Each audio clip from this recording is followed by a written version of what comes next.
This is a typical Nishijin wiring layout, obviously taken off the machine. In the upper right hand corner you'll have what I call a fuse block or a connection block.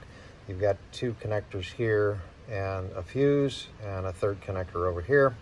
And then you've got a number of wires going out. Typically one short set of wires is the light bulb that shines through the attraction on the front for ball out or low ball.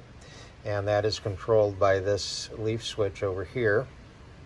And then you've got, on this particular machine, you have two bulbs that are on the left side of the machine. Some Nishijins only have one over there. Sometimes this bulb is located right in the center of the machine, but the wiring is all the same. And they're controlled by another leaf switch down here, which is activated by the jackpot arm.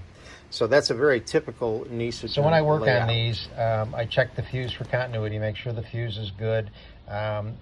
You really don't need a fuse. I've seen all sorts of things stuck between here as long as it conducts electricity.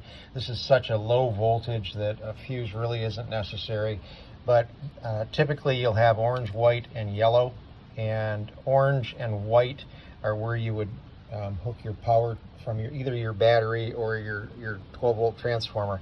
This yellow thumb screw here was only used in the parlors, and there would have been a wire that went back to a main control board in the parlors to tell the operator that the machine was running low on bulbs. So you'll see this little short yellow wire going to the ball out light. This wire here, the little short one, and this thumb screw are redundant for home use. I usually take this off and I usually get rid of this wire just to make things more simple. Just not necessary. So as I said before, it's a simple DC circuit, so it doesn't matter plus or minus on your battery or your transformer. It doesn't make any difference how you hook it up. It's just, let's just say power in and power out, or power in and return. And if you turn this over, you will see this is where the power hooks up. It goes through the fuse and out all of the orange wires. The nice thing about Nishijin is they typically use orange wiring for the power, if you will, and white wiring for the return. So it makes it a little bit easier to figure out. And then they use yellow for the ball out light. So that's what it looks like from the back side. Again, this is redundant. This wire and this thumb screw are redundant. So all you need is that white coming back and the orange. And there's multiple oranges that are soldered to this end of the fuse holder. Okay, so let's trace a circuit here. Think of a DC circuit as just a complete circle, if you will. You have power coming to one side of the light bulb. You have power leaving the light bulb on this long yellow wire. And it goes over quite typically on a Nishijin machine to what they call a bus. So it's hooked to the first tab here on the bus. And then these two are the same. So if you hook something here and then in here, it goes right through. So power on this yellow goes up to the leaf switch and leaves the leaf switch as a white wire, which again goes down to the bus bar because they're going to use it again for some other wires. And then this wire goes back and goes to that terminal. So it's the orange, yellow, white circle. It's just a complete circle. When these two touch each other, I don't have any power right now. When these two touch each other, the light goes on. When these two are apart, it breaks that circle and the lights are off. It's the same thing for the switch down here. Again, orange coming down is power.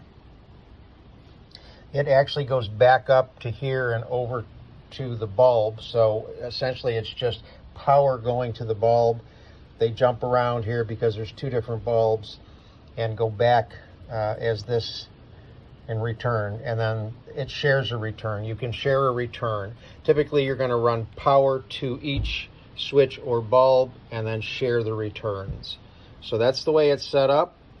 If you have so any there's questions, a couple of different ways you can power these. Right now I've got a 9-volt battery hooked up and you can buy these clips that just clip onto the battery and then go over to the 2 terminals. I used to do that. What I do now is I've switched everything over to 12 volts. So I buy these 12 volt wall transformers on Amazon, and then I've recently gotten the adapter, and then the red and black would go right up here where this red and black is for the battery. So you can do it either way. If you're going to use the 12 volt, then I suggest you replace the original bulbs. The original bulbs were designed for 10 volt in the parlors.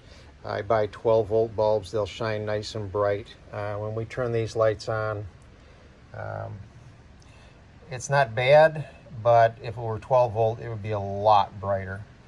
Okay, same with the 2 jackpot lights. And this switch, well, we'll talk about that in a minute.